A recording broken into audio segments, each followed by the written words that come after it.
What is going on, everybody? Welcome back to the ABJ Podcast. I am Anthony Blackwell Jr., your host of this crazy adventure we call the ABJ Podcast. It is a snapshot journal of people's stories. It's a lot of independent wrestling, but that could be anything, you know. And if you want to be a guest, check out the links below to join and sign up to become a guest. We do have a sponsor to read off here. Elevation 1470 is reinventing the style by bringing traditional and nostalgic apparel to the fractal surrounding areas in School County, Pennsylvania. They pride themselves in hometown heritage and community. Elevation 1470 is where the trail begins. You can find them at elevation1470.com to find all the latest and nostalgic styles in School County, Pennsylvania. So definitely go check them out. They're very helpful to the podcast. There are some other possible sponsors coming very soon. I can't announce anything until it's confirmed or official. If you'd like to become a sponsor, hit up the podcast as well. Links below to support the podcast. If you're listening on Spotify or any audio things, there is a tab there that says ways to support this podcast. You can do like $1 a month or something like that. It's brand new to Spotify, so it helps out small guys like us, as well as merchandise. We got the new iced tea and chocolate milk stickers, as well as the 570s and the ABJ duct tapes. It's all out there. That no good scumbag Ricky Price just made the I hate ABJ thing, so I don't know, that might be popping up here soon. So you can either love me or hate me. Either way, there might be a t-shirt for it. Like I said, check out everything below in the links, all social medias, the whole fun stuff. Episode 49, so we have 49 happening right now. Episode 50 will be this Thursday with Kit Raff. I'm sorry, Tuesday, tomorrow. My days are all over the place. Tomorrow, Kit Raff for episode 50. Episode 51 will be on Thursday with Cosmic. And then on Sunday, we'll wrap up the month with Ricky Price. So this week, I'm giving you 4 podcasts. 4. For a guy who just quit a week ago, here's 4 episodes for you. So I don't want any, no more smoke from all of you, all right? And then next month, I have a whole lineup. A lot of people confirmed. Maybe if you guys are good little boys and girls on social media, I'll give you some teasers on who's coming very soon. Without further ado, I want to bring in somebody who I worked with at Shore Star Wrestling, Pro Wrestling After Dark. He's big on the Jersey scene. How can I say it? I always pick on him when I was on commentary, but I don't want to do that right now. But he is the definition of old school. And he has a great story. I'm going to bring in my guy here, Mr. Sam. What's going on, my guy? Back from the trenches, ABJ. Yeah, I walked 1,000 miles to get to you, I guess. What's that song? I will walk 5,000 miles. My car broke down. It was I walked really far joke, and I'm fat and I hate that. I'm cracking dad jokes, but I'm the dad here. That's crazy. I know. So how you doing, man? I am friggin' superb, man. I'm so stoked. I went through, you had your own emotional roller coaster, which I don't want to like compare mine to, but I was so stoked for this interview last week. Yeah, I was too. Messages with you. You ghosted me for a couple hours. I was like, is he going to message back? I don't know. So when my car broke down, I was literally I was sitting in my car and I was like, I walked home. And then I messaged you just to give you a heads up. And then the rest of the day, I was on the phone with a tow truck company trying to get my car off the side of the road and taking it to a garage so I could figure out what. So that was literally most of my day. So I wasn't ghosting you. I was in recovery mode. All that crap he was talking, it was real. He's got real heat. Yeah.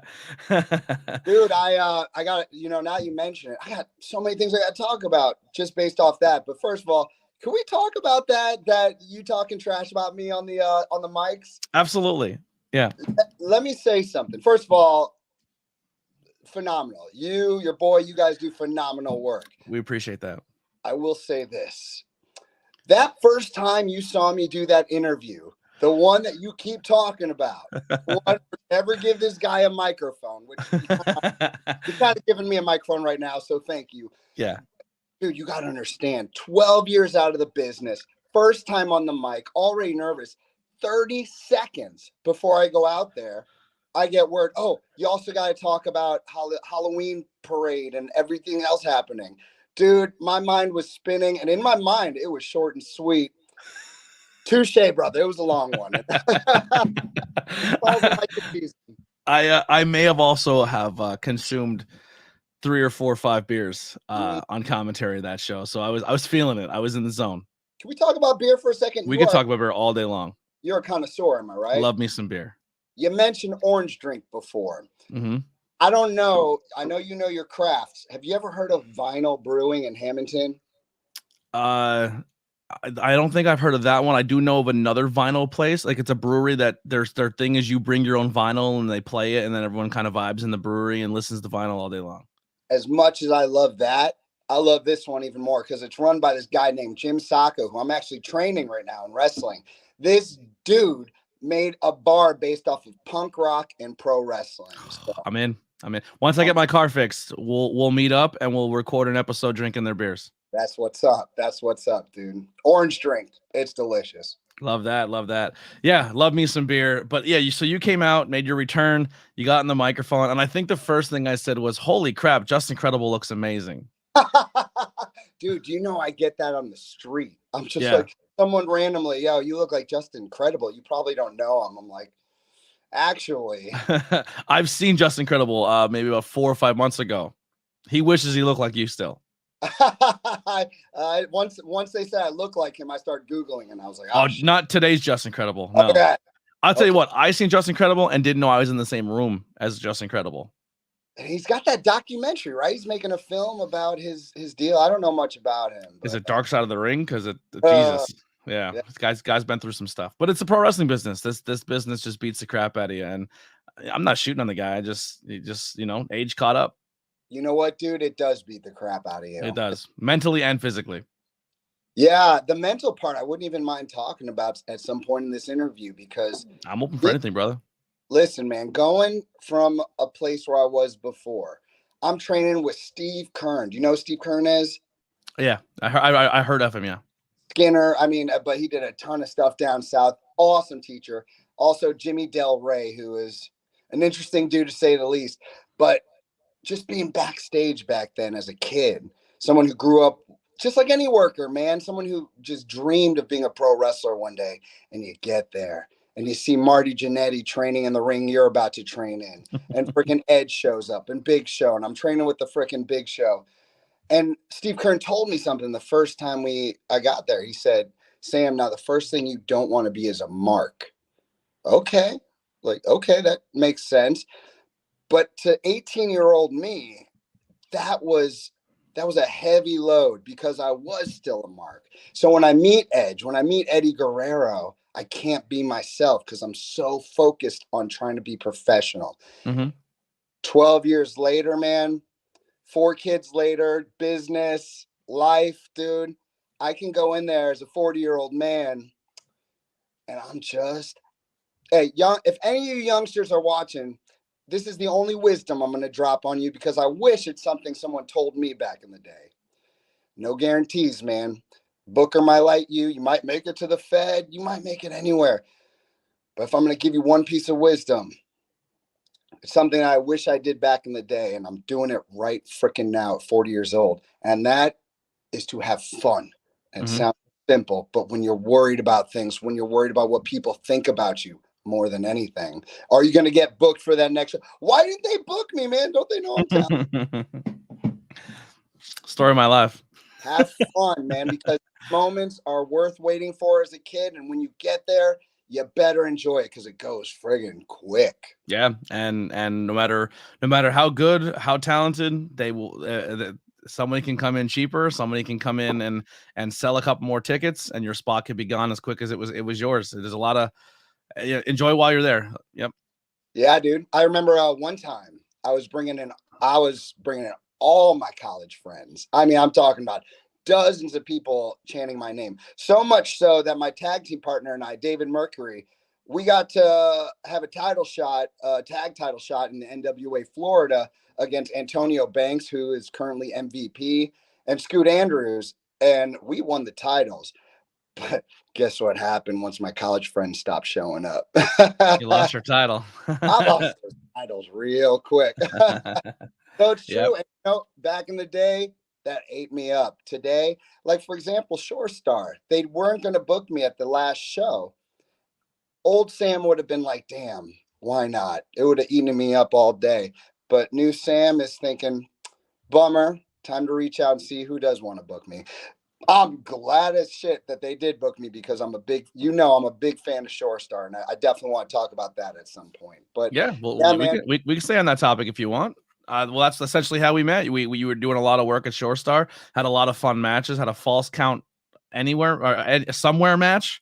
False count somewhere. Yeah, I knew going into that as soon as that chalkboard was gonna get put over someone's head. I remember being next to you guys, and we'll pull the curtain back a little bit. I remember someone saying, "Will this cut you?" And you're like, "Nah, I don't want to cut you." And I go, "That's gonna cut him." It's gonna cut him 100%. And he got a big, not a huge gash, but it definitely scratched him. Dude, as soon as guilty, man. I was like, this will be just fine. Yeah. And just the first trickle of blood, and I was like, God dang, he was right. Yep. I was like, I didn't say nothing. I was just like, that's definitely gonna cut him. Never hit anyone over the head with a chalkboard, so live and learn, you know. Yeah. It was fun though. You and Joe Clean. I would keep calling him Mr. Clean, but copyright's gonna get me. Joe Clean had a really fun match. How did you? So we kind of talked a little bit about your training and stuff. How did you become?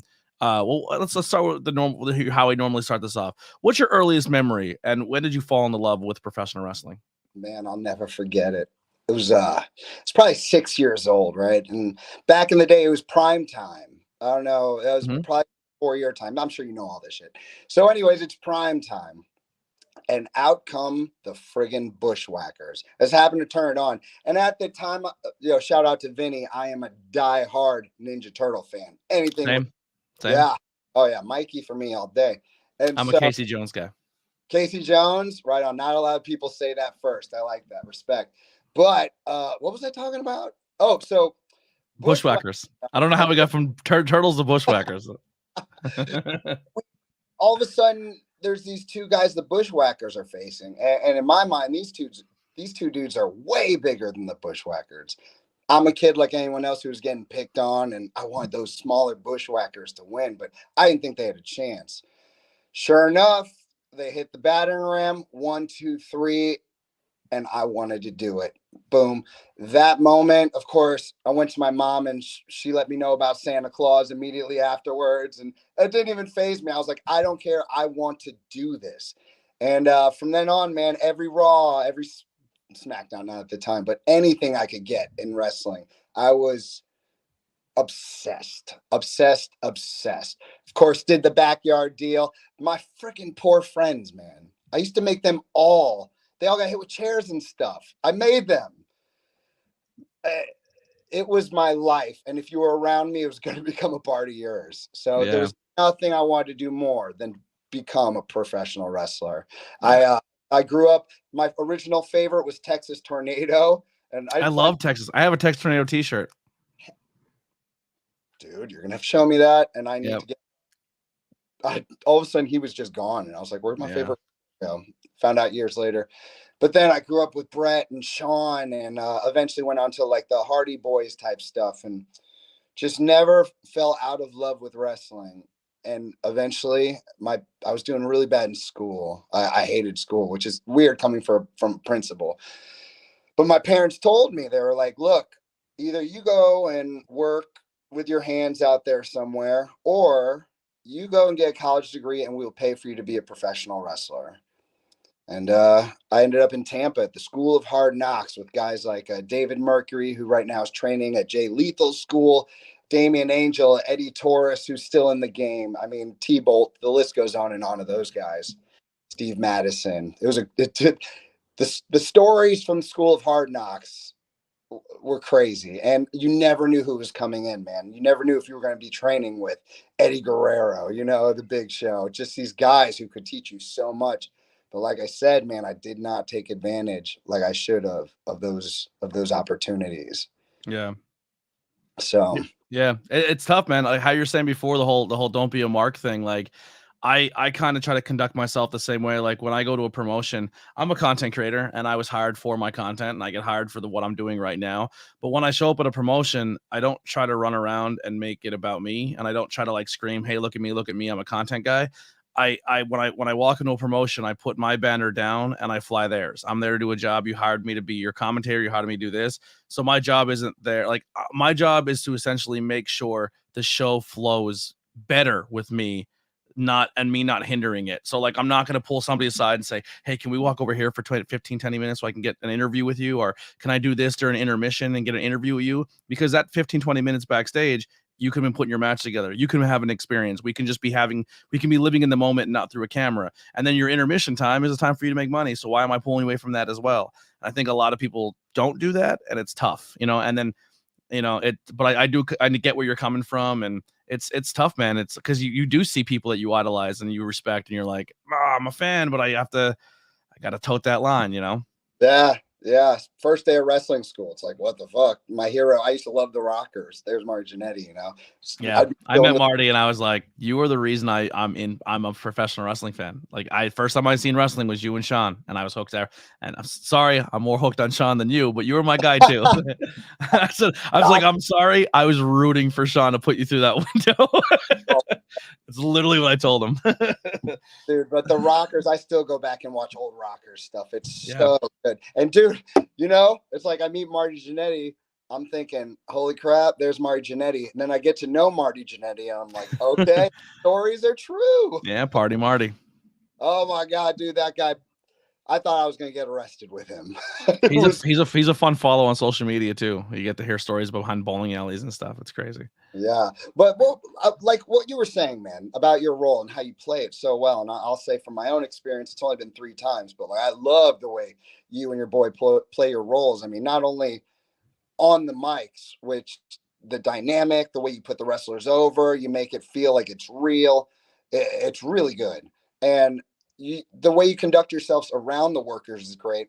And this is why I'm a Shore Star guy, because I'm seeing that around Shore Star as well. I got to give a shout out to Vinny, because back in the day, I did not have a Vinny backstage running the show, where I truly feel that he wants us to be part of a well-oiled machine, that it's not about me or him or his puppet or you or anybody. It's about all of us working together. I never heard that back in the day. He is the best locker room leader I think I've ever worked with in this business. I'm not, and I haven't been in it very long, but he is the epitome of a locker room leader. Vinny Cenzo is 100% a gem in this business, and he should be treated as such.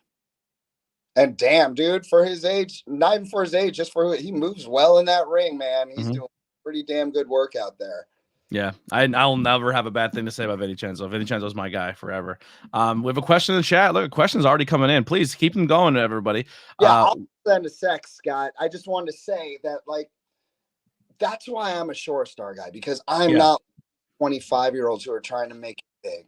If I get recognized and they put me out there, that'd be a dream come true.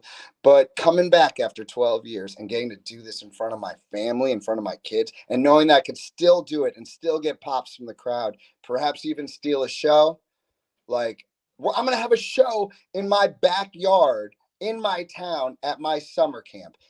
Like I said, have fun. And this is all the fun I could have. I don't care about going to that place or this place or how many shows I get booked for. If Shore Star doesn't want me for whatever reason, I would be super bummed. But then I'd find one other place. But I'm not going around looking for 1,000 bookings. I got 4 little kids at home. I'm just going to do the best with what I got and make every single match count. Absolutely. Well, actually, before we get to the question quick, I wanted to kind of piggyback off what we talked about there for a second. So you became a fan. You kind of said you went down to that school and wrestled and stuff like that. What was the reason that after, your years in the business that you did step away? So it was a plethora of reasons. Just to run them through, it's like, for one, I had a lot of concussions. Like I just kept getting hit in the head for whatever reason, dropped by, some workers aren't trained very well. I was dropped on my head by someone really good. Friggin' never take a power bomb from Roderick Strong. That dude will knock you out. So many, many concussions. I moved to New York, and, the backstage politics and stuff, I hate to say it, but like, it got to me. I became very bitter about wrestling.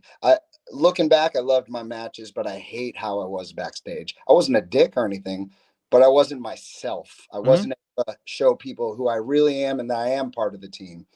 My last match, what I thought was my last match, was 12 years ago. I flew to Florida, my stomping grounds. I was supposed to tag with my old partner, David Mercury, but he was getting pushed to get a title shot that night. So I got to face this dude.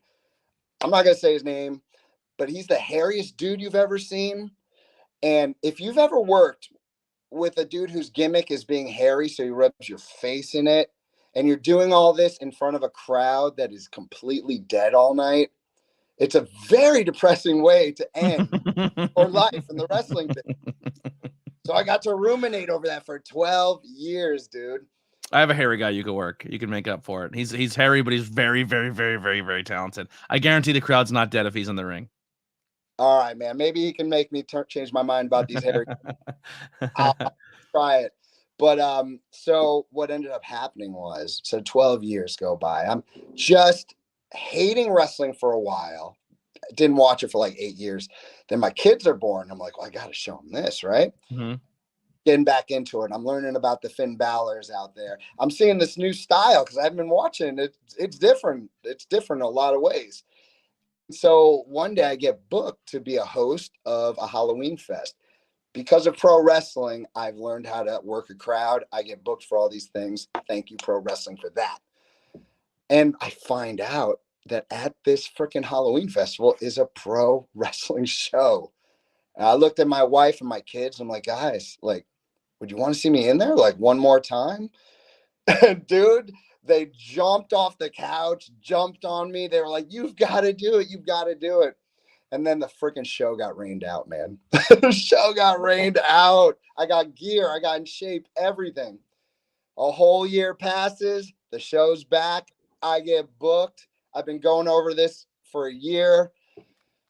And even though a little rusty, I didn't train. I didn't get in a ring. I haven't worked with anybody, but I got out there. And I'd like to say we worked a match. And I'm very proud of that. Yeah, it was a good show. Thank you, dude. Thank you. It's on IWTV. Check it out. Pro Wrestling After Dark. Can we talk about IWTV? When the hell is the next match coming out, dude? Yeah. You know what's actually cool about that show, too? If you go back and watch that, that was the first time, and I don't put this out there because I don't want to get booked for it ever, because I hate doing it because it really makes me nervous, and I'm not very talented. That entire show, production, top to bottom, was me. I edited and did that entire show. That was my hard cam. That was my commentary. And then Chad walked around with a cell phone and cell phoned every single match as a rover. And then I spliced the roving to the hard cam and then synced all the audio and put it all together and put a show out on IWTV. Well played. You deserve a Barry Horowitz. I don't like to put that kind of stuff out there, but I was very I wish I could have I learned a little bit after how to do lower thirds and stuff. And I wish I would have had that. And I didn't, but I got by. It's a watchable show. I enjoyed it. I watched it 15 times. Yep, hey, that was the power of ABJ right there. And the power of ABJ put smiles on my little diabetic son's face because you guys might not know this. I know I told you ABJ, but he wears a fanny pack. We even got him a WWE title fanny pack the other day. Yeah, I rock one too. So he keeps all his diabetes stuff in there. So ABJ is so cool to every time my kids go out there, he always mentions the fanny pack. So when Casey hears that, he gets very happy. Yeah. I think I have fanny packs on sale on my merch page. I'll have to hit you. I have to get your address. I'll send them a fanny pack. That's awesome. Yeah. What is it about fanny packs? Can you tell me?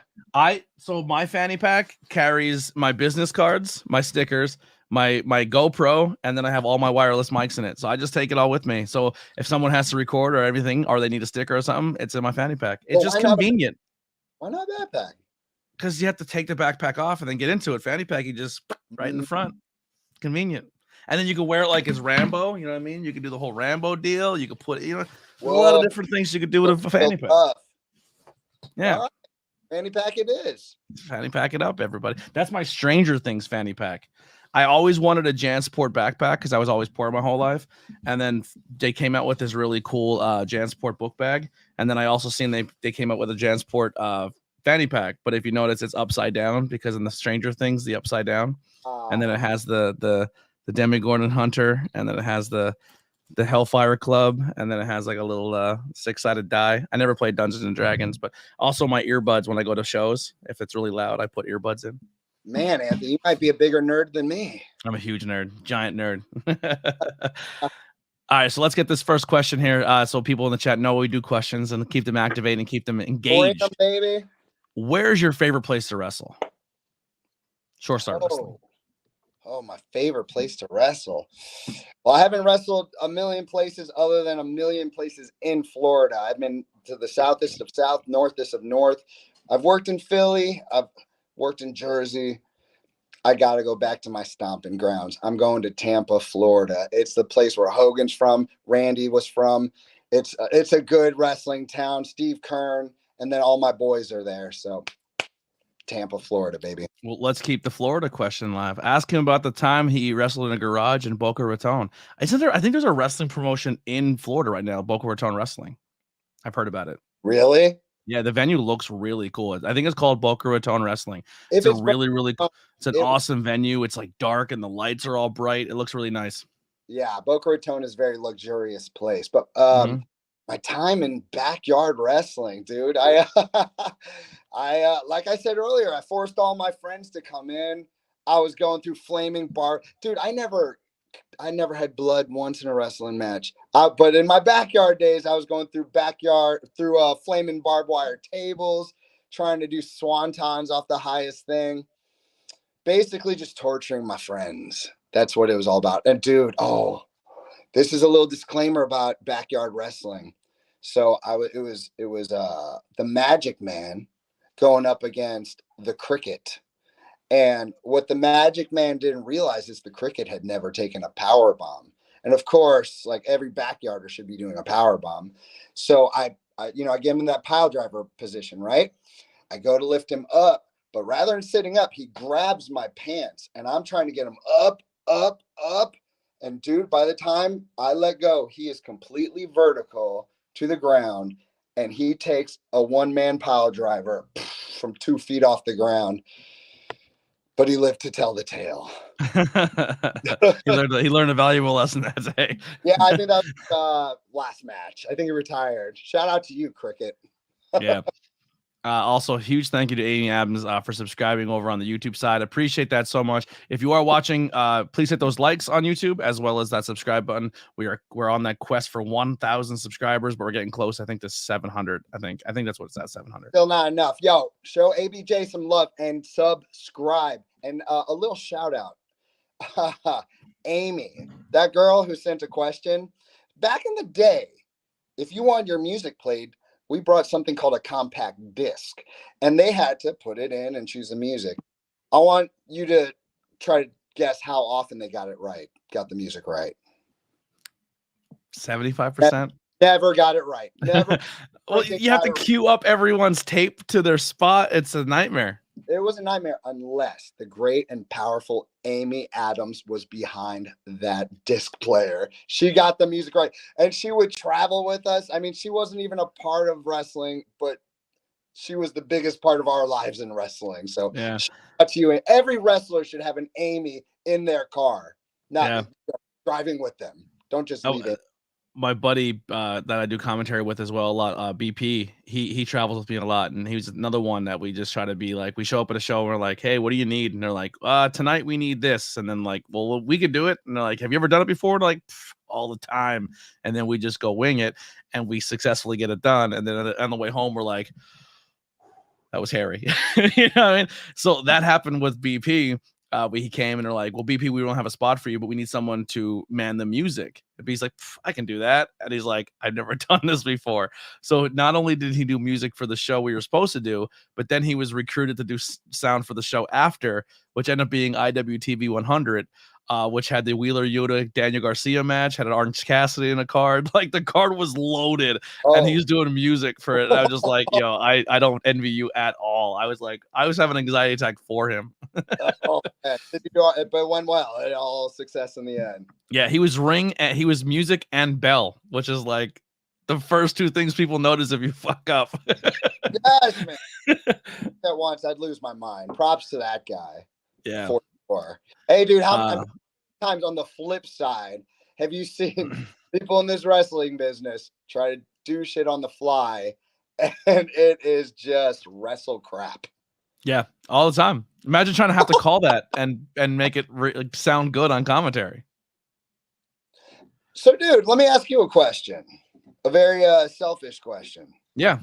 Here I am, man. I'm amongst these kids, like some of those. I don't remember the tag team name, but these two black dudes, they are phenomenal. CMD. Bro, even my prime, I wish I could have moved like that. But then you got Old Man Sam coming out.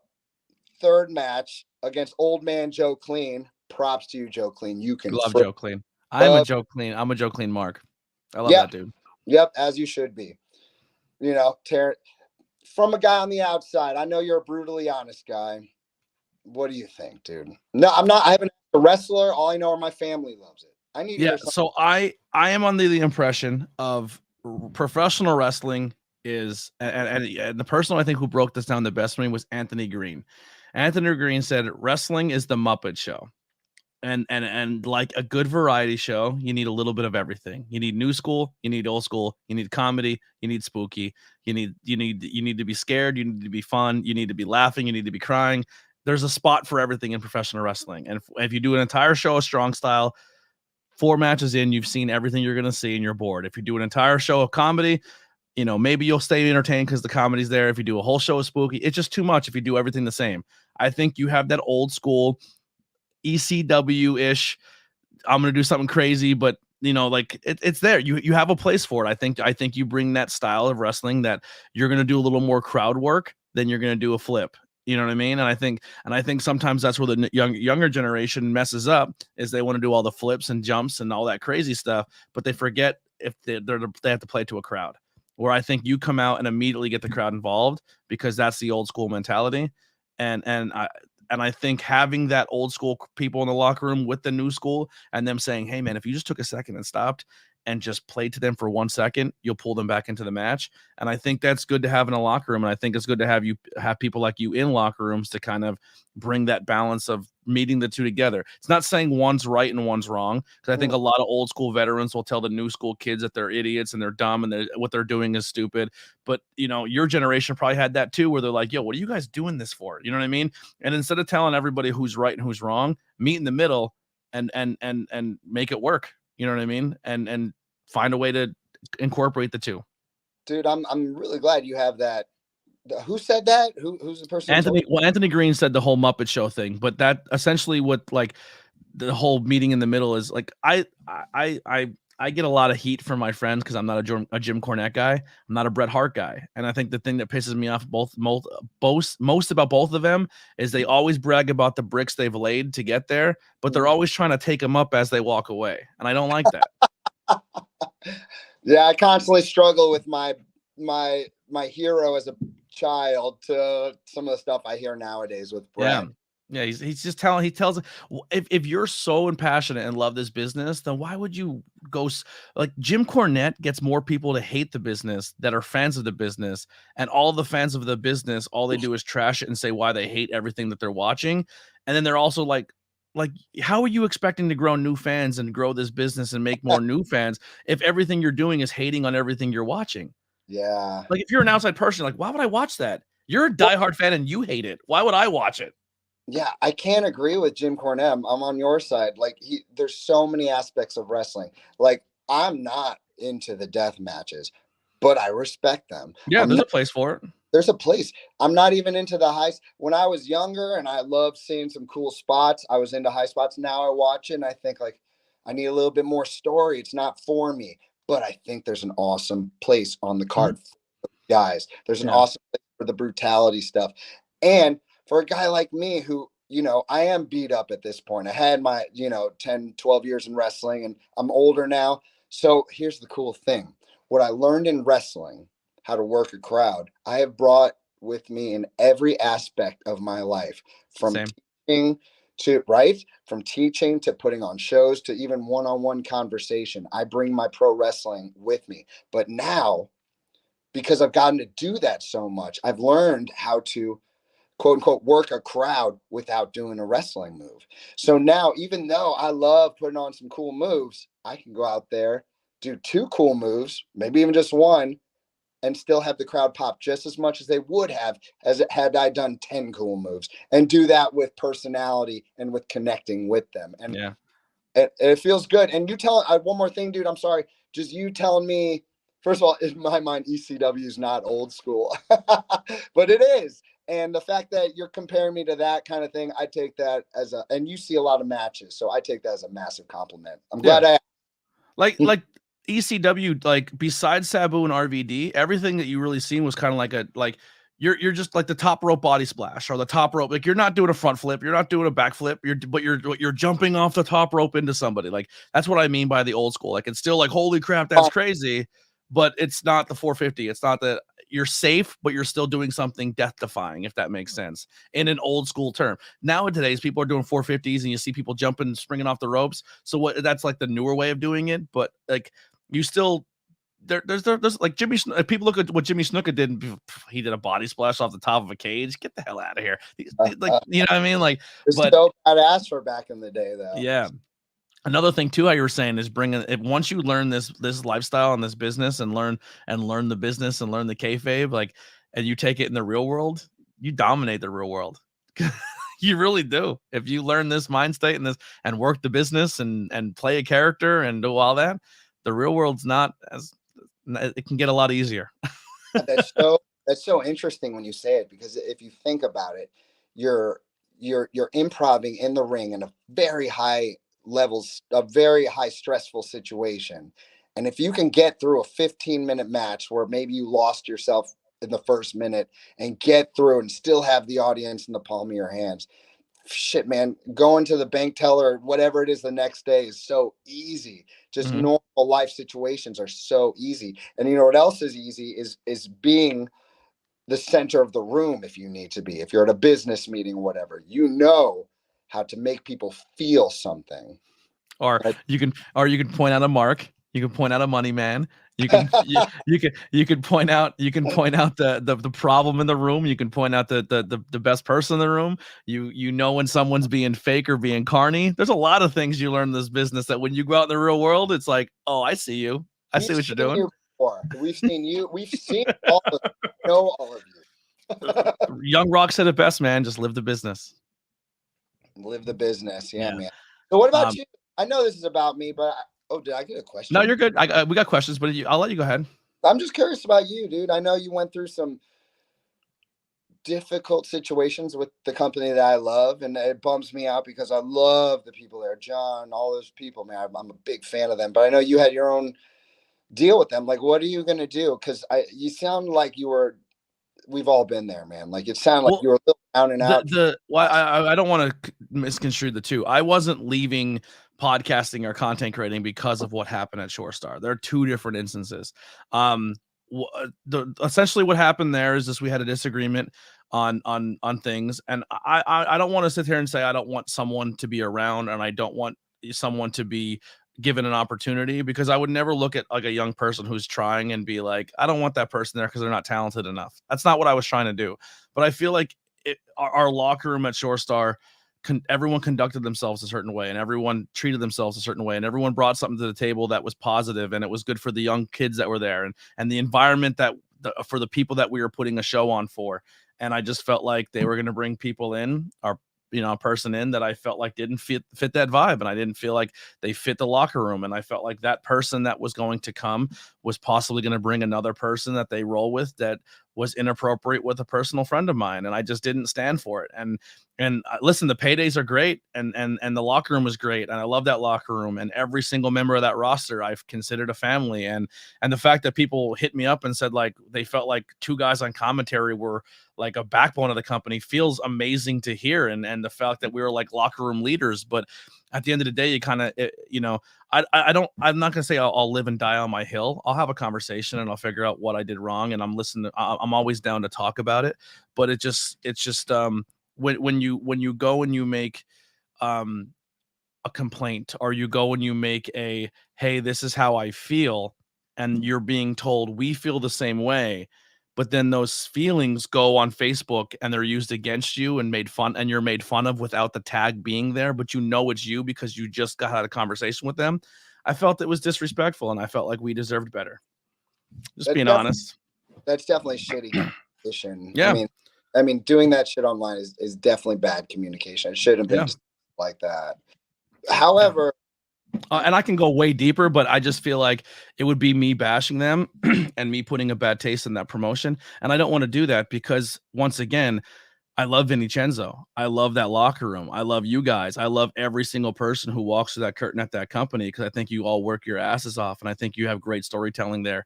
It was a 3, almost 3.5 hour drive for me to get to Pete, then from Pete to Shore Star, and we did that once a month or every other month, and we did it with a smile on our face. And that's a day. That's a complete day, and almost the next day for us gone, because we weren't getting home at sometimes until 4 or 5 o'clock in the morning, and your next day you're like completely zombified. So that show is a 2-day show for us essentially, and mentally to do commentary. And I'm not trying to do a woe is me, but you put yourself through a spectrum of emotions in a commentary. You go from funny to scared to concerned to excited and by the end of it, you're beat, you're drained. You know what I mean? And then you add the car rides and you add everything else. Like we were proud of that promotion and we loved it. When that promotion first started, that promotion was started on, hey, here's our commentary team, and then here's the roster. So we were proud of everything that was happening there, and it sucks that it's not a thing anymore, but it is what it is. When one door closes, another one will open. I do wonder, man, if that door could ever reopen. I'm not a part of this. Well, Pete said, here, if you have a concern, come talk to me. We'll talk about it. And that's what we did. We followed those rules, and not everybody conducted themselves that way. The fact of the matter is that, like, when I watch my match or any of the other matches, going back to what you were saying before, like, I don't feel like you guys take over the show. On the flip side, I don't think you're one of those commentators that's so damn awful that you can't stop listening to them because they're so distracting. You guys are that perfect mix. So, like, it's a big loss, and it's a damn shame. I hope whatever happens works out. And I don't think you do, but do you regret speaking up about this, or are you? No, not at all. I listen. If there's one thing my Italian Irish blood will never be sorry for, is standing up for what I believe in. All right. Yeah. And it wasn't just for me. It wasn't just me and Pete had a concern and no one else had the same concerns. It wasn't like we were the only ones who felt the same thing, but it also comes down to people want opportunities and people want to work and people like the payday, and people I my whole life, consider right now, I have no car. I'm broke as shit. I have $16 in my bank account. So I'm not motivated by money. I've been poor my whole life. So a payday for a wrestling show does not sway me for standing up for what I believe in. It is what it is. All right. Right on. Yeah. And we're still, I still will 100% support the company. I'll watch the company. I'll check it out. I see it online. I see you sharing their posts. I think this interview was shared on their post. So yeah, I have no beef. Like, even the people who I had a disagreement with, I have no ill feeling towards most of them. Like, I'm cool with Chad. It is what it is. It's disappointing. We'll just say it's disappointing. I guess so. Yeah, but it is. Listen, but they're going to be in good hands. They put some new commentary in there, and I'm sure they're going to do great. There's a lot of very talented people in the New Jersey scene, and they'll do it just fine. But I appreciate you saying how you with us.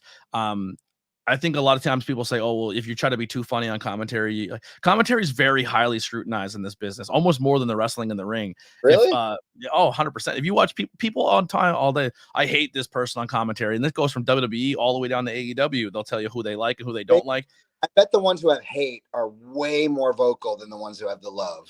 Yeah, but here's the thing too, is you get told on commentary, don't overshine what's happening in the ring and don't make it about yourself.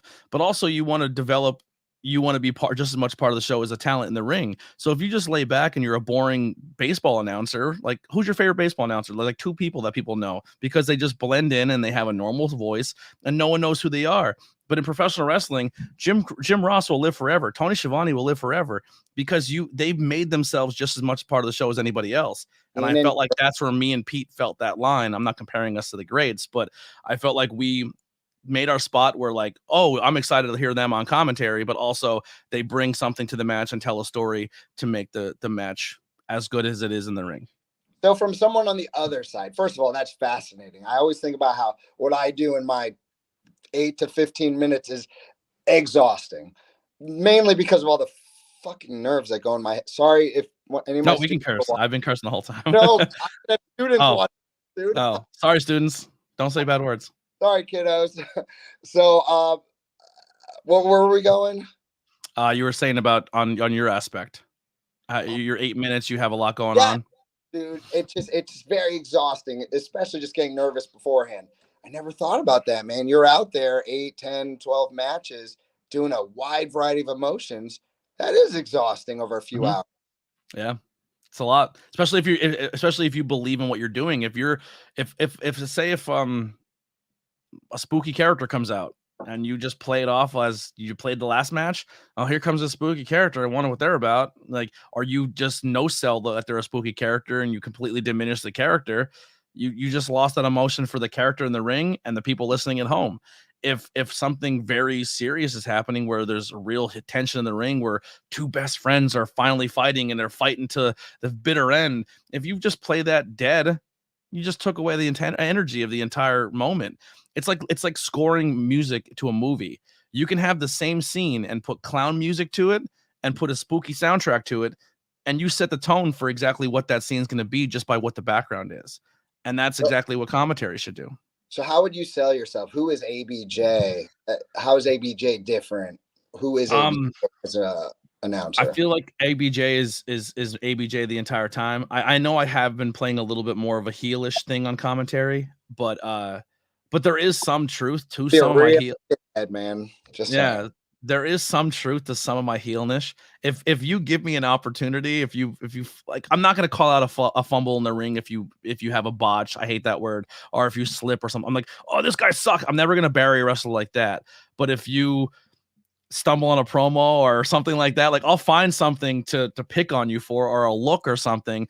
But it's essentially just to define me as the heel and give Pete the feedback of the other person in the ring. So, and I switch it up. Sometimes a heel comes in the ring and I hate like, for example, Bad Company. I love Bad Company. They're one of my favorite teams. I love them to death. But my gimmick that I kind of just came up on the one show is I hate Bad Company, but I was the heel commentator. I hate them. They're scumbags. These guys are jokes, but I love Pete Corvus and he's part of that team. And where I kind of got that from personally was like Bobby Heenan. Bobby Heenan played a heel, but he didn't like every heel in the ring. He picked like some heels he didn't like. Yeah, Bobby Heenan wasn't just right down the middle. If you were a bad guy, I liked all bad guys, and if you were a good guy, I hated all good guys. Bobby played the field. Bobby liked some baby faces and wishes they were part of his stable. But some heels he thought were dirtballs. I try to flip it up and change it every now and then. I keep them guessing and who I like and who I don't like. And then sometimes, like yourself or some other people on the scene, they hear me talk crap and they'll say something after like, I want to do something with you now. Like, dude, you fuel me to, yeah. We started a feud, man. Yeah. Now all the fans are gonna wonder what was gonna happen. Yep. Yeah. So that happens a lot. Or sometimes in the ring, like here he is right here. Crispy's a young guy in the ring and in his career, and he's trying to struggle to find his character. And I kind of roast him a little bit, but it's out of love. And then he realizes like the day I give him props is probably gonna be legitimate. You know what I mean? Like so, but it's all respect too. So if I crap on somebody, it's not that I absolutely hate you or I think you're terrible. I think I'm better than you. It's just I'm trying to play a character a little bit here too. But I'm going to try to do it from a place of just, I don't know, somewhat realism. But I don't know, it's tough. Right, I just find myself a lot of it's just completely improv. So from the man himself, in your opinion, number one commentator, or if you want, commentating team of all time. Professional wrestling wise, like TV wise, or like in general? I don't watch any sports, so yeah. Oh, okay. Well, I was gonna say if you wanted independent people or if you wanted like TV people. No, we're going TV. All right. So people automatically think I'm gonna say Jim Ross and Jerry Lawler. That's not the answer. Because I thought Jerry Lawler was really good, but I also thought that Jerry was a little too much sometimes, and a lot of his stuff didn't age well. I know it's gonna be. I wish AEW would chop a little off their commentary team. I really like Excalibur. I think he's a great play-by-play guy, and I really like Shivani as the color. I think today's Jim Ross is not as good as the Jim Ross back then, and it's not because of his his speech and stuff like that. I just like I don't like Jim Ross in today when he does women's matches because he like these girls aren't playing with their Barbie dolls anymore, and I'm like, women's wrestling has evolved way more than that. JR, relax, you know what I mean? Like, but I really like Shivani and I really like Excalibur. I'm shocked you're throwing Shivani in that mix. I love Shivani. I love Shivani a lot. I also really like I like Graves. I like Corey Graves. I think he's a good heel commentary. I love Michael Cole, and I love Michael Cole now that he doesn't have Vince in his ear and he can be Michael Cole. And I love Pat McAfee because essentially Pat McAfee, and I'm not trying to say it was me, but I was doing Pat McAfee before he came on TV. Like what Pat McAfee is doing is what I was trying to replicate. I was trying to bring unapologetically me. I'm going to walk in with jeans and a t-shirt and just have fun and party and have a good time and be me on commentary. And then Pat McAfee was like, oh, cool. I'm a podcaster who walked in your thing, and I'm going to be unapologetically me, and I'm going to be funny, entertaining, but also bring the emotion to a mass that needs to be there as well. So I know I like them. Another great one is I literally was about to say his name, and it just left my brain. Oh, Joey Styles. Joey Styles from ECW. Doing a show by yourself solo is the hardest thing you'll ever do in professional wrestling. That dude's the GOAT. The GOAT. That one I will totally agree with you on. Yeah. You're not. Wait, hold on, dude. Gorilla and Bobby are probably, but my answer overall, my favorite commentary team of all time, Gorilla and Bobby. Or Gorilla and Jesse was good too. Why did you wait so long to say those two? Because I wanted to give the anticipation, baby. But yeah, but Gorilla and Bobby or Gorilla and Jesse are the three GOATs of all time. They're the best. The best. And like, not to be name dropping, but out of all the people at Kearns or just working shows that I got to meet and talk to, there was no one nicer and more helpful to me than Bobby the Brain Heenan. He was talking to me like I'm talking to you right now. I was nobody. I was 18. I had just done a shitty match at wrestling school, and he was just talking to me, and might have been for an hour and a half. I couldn't believe it. Yeah. That's probably, I've been going back and watching a ton of that, and I'm trying to implement more of that. I like the color side of things. If I have to do play-by-play, I will, but I've been really, really watching a lot of Jesse Ventura, and I've been really watching a lot of Bobby. Because the funny thing is too, is like you go back and you read the dirt sheets, so you know the inside information, and Bobby and Jesse were saying that shit on commentary, and it was like, if you knew, you knew, and the people who watched it loved it, and then people at home were still entertained, but like, why did he say that? You know what I mean? And I like to throw that stuff in there too. You know what I mean? Like, good stuff. It's a little something for everybody. Yeah, makes you pay attention to commentary more. Like, what's he gonna say next? Yeah, dude. I really want to hear your commentary on my next match. I don't know if it's ever gonna get dropped. Do you think that episode's gonna get dropped? Which one? The one with the chalkboard. That still hasn't been put out yet. I haven't seen it anywhere. Isn't it on that new streaming site? Is it on the new XPW thing? I'll have to look into it. I thought they moved it off of IWTV and they put it somewhere else.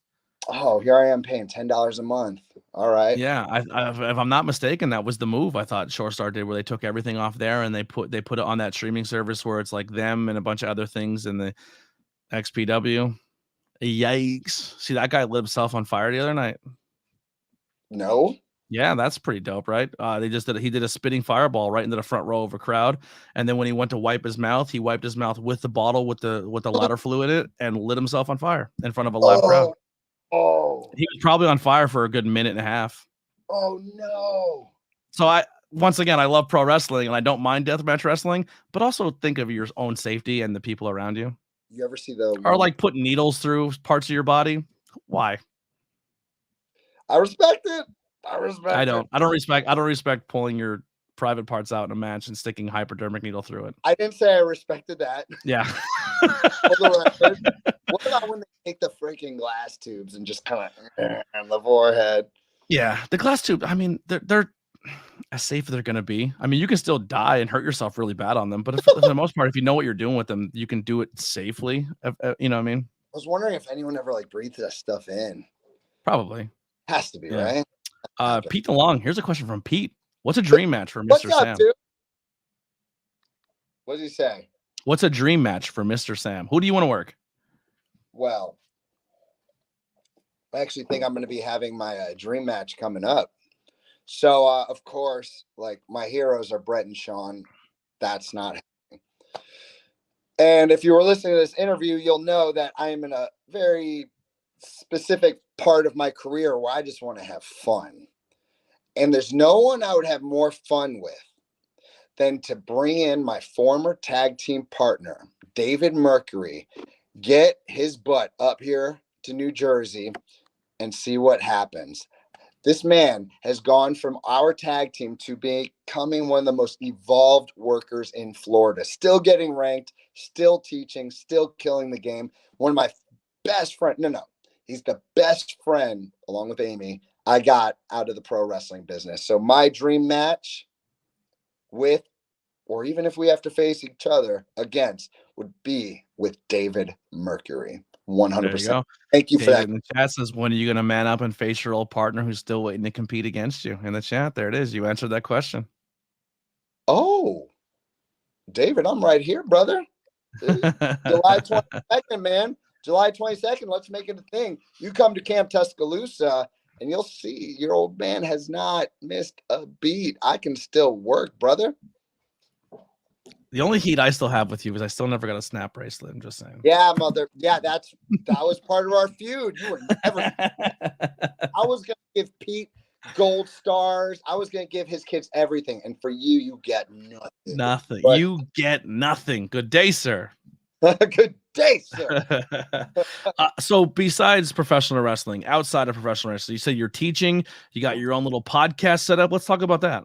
Let's talk about all the things I do. Okay, here we go. So my town, Hamilton's a small town, and we do shows here all the time. So I'm part of an art club. I'm going to be hosting an art festival. I hosted a poetry session the other day. I have an old podcast I don't really do it, The Pillars of Hamilton, where I interviewed the mayor and other important people here in town. I did a podcast about the 80s where we were interviewing heroes from our childhood. It was really cool. Got to talk to a lot of people from back in the day. Doing a lot of charity work, a ton. My son has type 1 diabetes, as we mentioned. So I'm constantly raising money for JDRF. We had Spring Fest here the other day, and we raised $10,000 while kids had a blasty blast. So, and dude, more than anything, I'm friggin' owning a school, a summer camp, the coolest camp around, and I'm raising 4 kids. So my plate is full, brother. I feel that. I don't have any kids. Thank Jesus. But it all sounds amazing, man. I'm in the same boat. Like I'm not just the podcast dude. I'm not just the pro wrestling commentary guy. You know, I still love my music scene in the area. I try to support as much local art and local people and small business as I possibly can. I actually am starting my own hosting my own open mic sessions here very soon in my hometown. Dude. So just giving some opportunities for people to come do a comedy or bring a guitar and plug in and play or come sing. I'm a master storyteller, so come on up. I would love to. Yeah. See, this is what I'm talking about. You're living life, man. You're doing all the things you love. It would be really cool if you could make some more money off of it, right? Ah, Jesus, God. As I have my devil tattoo praising God. Stop doing that. That's probably not helping, but no.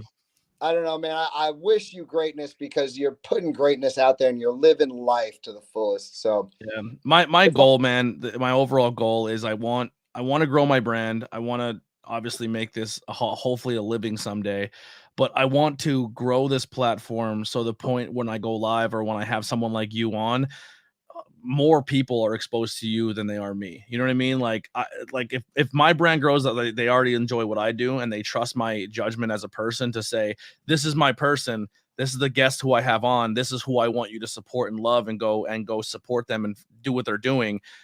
That's why my brand is important to me. Because if I put myself around people who I think are good people and people who I'm sharing good stories of, that's key for me. Now, if I go and work with a bunch of dirtball scumbags, that I lose my credibility. You know what I mean? So it's tough. It's a tough balancing act. Indeed. And I'm glad you're on the up now. Can I tell you my goal? Because I only got one. I don't know if it's going to happen. And if it doesn't happen, I'll be okay. But I have a goal. And that goal is this. Hopefully it's with Shore Star. I want to put on enough good shows. I want to get the respect of those guys in the back enough so that they give me a shot at winning a belt. And I know how that sounds, like the belt's so important, but this one wouldn't be for me. My goal, shoot, man, I want to get emotional with this. Not getting emotional. My goal is to have that belt so that not only all my kids can come in the ring with me, but more importantly, I want my Casey Duke, my son with diabetes, to stand in that ring with me and hold the belt high above his head. And, just show the world that the champion that he is. So I want to put on shows. I want to have fun, but that is my number one goal, is to have that one moment. Yeah. You're doing it for your kids at this point. A little bit for myself too. I'm having a good time, but yeah, a lot of it is for the kiddos. Yeah. Yeah, man. Well, plus, I'm sorry, one more thing. It has been so fun for 20 something years. First, telling people I'm a wrestler, then telling people I was a pro wrestler, a former. But way cooler than telling people that you're a former pro wrestler is telling people that you're a pro wrestler. I take such freaking pride in this career, hobby, passion, whatever you want to call it. I take immense pride in it being such a huge part of my life. Yeah. Well, listen, man, we hit that hour mark. I'll give everybody in the chat here a couple more minutes if they have any more questions or any kind words they want to put out to Mr. Sam. While we're here, anything you want to, where can people find you? Anything you want to plug, anything you want to get out there? I asked for his links, and he said, I'm not giving you any links. So I have nothing below for you to click on him. So I'm going to have him verbally say what people should go support. I didn't give you nothing. Double negative. I'm a teacher. I know. Sorry, guys. The reason I did that is because of where I am in pro wrestling. If I make a Facebook page and this page and that page, first of all, I don't understand the internet. Second of all, once that happens, I start worrying about likes and that BS, which that's my problem. And why would I even do it? To get booked for other shows? I don't want to get booked for other shows. I want to go all in with Shore Star. So if I ever have to promote myself more, maybe. But for now, I'm in the place I want to be. I'm working the shows I want to work, and I'm happy. So sorry to all you fans, no Facebook page for today. Well, so the last one I did miss earlier. Scott says questions about anywhere in the world you'd want to wrestle. Kind of answered a little bit. He kind of just wants to stay with the Shore Star thing. But if someone said that you can wrestle in any venue, where you want to go? Thanks, Scott, for that question, because I actually never thought about that. Yeah, I do have a place I want to wrestle. It was like 10 years ago, my whole family up and moved to the great and powerful country of Israel. There's not a lot of pro wrestling in Israel, and I would love to come out maybe to my interest music could be like Hava Nagila, or like Barry Horowitz used to do back in the day, and do a whole Jewish thing. I'm Jew, by the way. And rock the Jew thing, go to Israel and do it in front of my nieces and nephews and my parents and the family I love so much who are on the other side of the world. That would be a dream. I love that. I love that, man. Well, listen, we'll give some people more time here, but I just want to say thank you. Is there anything else you want to talk about? Anything we didn't go over that you wanted to get out there? Yeah, there's a couple mentions. One is, so I know I'm not the most credible guy who has one of these, but I do have a professional wrestling school that just started. It's at Instinct Martial Arts, and it's with some guys who are real hungry. Now, I know I don't have the resume that a lot of teachers do, but here's what I do have. I have 10 years in the business. I know how to work a crowd. I know how to work on a match real well. And more than anything, something I have that the other pro wrestlers don't have is a lot of time in a classroom. So my students are getting a real good education from Mr. Sam. Alec, the King, we got the Wizard in there. We got all these silly gimmicks, and they are working their ass off. So if you're interested in learning a little wrestling, you know, come on over to Instinct Fitness and check us out. We're having some good times over there. Maybe we'll have to come down and do a little filming one day. Oh, that's what I'm talking about. Yeah. Listen, man, I want to thank you so much for your time. I apologize for the way things went down. A lot of things going on. Hopefully for the good. I guess the biggest thing is I know I wasn't expecting this short star talk, but we did it. But I just want that locker room to know I love them all so much, and I want nothing but success for them all, and I hope they keep killing it. And just because I'm not there doesn't mean I don't want that place to be successful. And I don't want that. I mean, listen, dude, like that Jersey Shore is dope. Like, it's a fun place to go. I was actually looking forward to the summertime when that place was popping and doing that in front of like big crowds or on the boardwalk. You know what I mean? I was looking forward to being in my backyard. Yeah, your community sounds amazing. I love how passionate you are about your local community. I'm the same way. I mean, my iced tea sticker says enough. Like, I love where I'm from, and I like that about you too, that you're passionate about your hometown. And but yeah, man, I appreciate your time, and sorry that we did have to postpone this. So everyone that was looking forward to it, I apologize. I don't take a lot of pride in canceling interviews. But I was in a real rough spot at that point. Well, we made history, right? I was the first one you canceled. Yeah, I think so. Like, on the day like that, yeah, where I felt like I had to cancel one. But we're back. We made it work, and I'm giving you 4 interviews. If you do enjoy this conversation, please check out previous episodes on the network. There's tons of great stuff on there. Tons of independent wrestling interviews. There's some movie directors, some musicians. There's a little bit of everything. The doors are open for anybody. If you have a story you want to tell your chapter of your life. Choked on my own spit. Hit up the podcast. Links below. Merchandise are available. If you're listening to the audio side, you can support the podcast with a donation. Everything's in the link tree. And once again, Mr. Sam, appreciate you, my guy. Thank you for doing this. Can I with one quick shout out? Absolutely, please. I want to give a shout out to 5 very special people. I'm talking about Jaden the Crusher, Casey the Hammer, Ashy Mays, and of course the Princess Warrior Sora Rain, along with my queen upstairs. I'll be upstairs soon. Let's watch some Power Rangers. The new one, the new Power Ranger movie. Yes, sir. We got to watch it. I may have been given a Netflix account so I can watch it, so I'm gonna check it out as well. All right, we'll trade notes. I have a I don't know if you've ever seen my jacket I wear at the shows, but the back I have all the Power Ranger medallions across the back, and then on your jacket, right? Yeah, there's a lot. Yeah. I like the Power Rangers are represented on the jacket. Nice. But, I need more time with that jacket next time. Yeah. Well, so we'll see you guys next time. Thank you. We'll be back tomorrow with the 50th episode of the ABJ podcast. Now you're thinking to yourself, if this is your first time here, 50 episodes, man, you've been at this a while.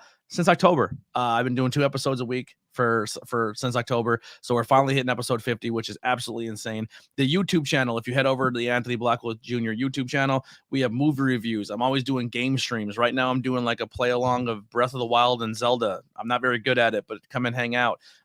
We do pro wrestling content once a week. We have bad booking. There's a little bit of something for everything. We're bringing more in. So come check it out. The ABJ. It's not just a podcast. It's a YouTube channel as well. And like I said, you can find me on all podcast platforms as well as all social media. Just type in Anthony Blackwell Jr. or the ABJ podcast. We'll see you next time. Here's some music by my boy, the Converse Kid, Billy Trey. Rock and roll, baby.